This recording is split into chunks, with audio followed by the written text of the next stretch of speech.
قربانی لازم کس پر بنتی ہے یہ مسئلہ یاد رکھیں. جیسے ہم زکوٰۃ کا ایک نصاب بیان کرتے ہیں، قربانی کے اندر بھی ایک نصاب ہے، اور اس کا نصاب یہ ہے کہ اگر کسی شخص کے پاس 52.5 تولے چاندی کے برابر رقم موجود ہے، 52.5 تولے چاندی کے برابر رقم. آج کل چاندی 2800 روپے، 2850 روپے، کبھی اس سے 50 روپے کم، کبھی اس سے اوپر، یوں چل رہا ہے سلسلہ.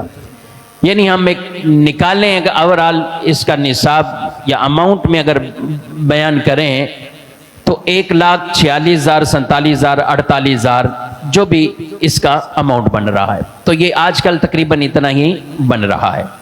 تو جس آدمی کے پاس اتنی رقم ہو یا اس کے پاس اتنے پرائز بانڈ، حاجت سے زائد سامان یا سونا چاندی مکس ہے اور اتنا بن جاتا ہے کہ اتنی رقم کا یہ اماؤنٹ اس کے پاس ہے، تو اس پر ایک حصہ قربان کرنا یہ واجب ہوتا ہے.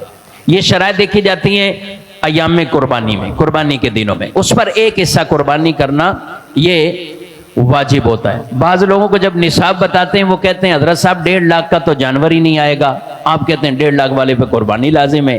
آج کل تو آئے گا ہی نہیں 1.5 لاکھ.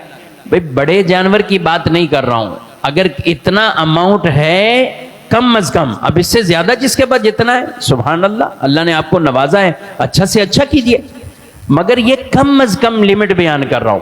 تو اس پر ایک حصہ لازم ہے، اس پر یہ نہیں ہے کہ پورا جانور ہی کرے. کرنا چاہے منع نہیں ہے.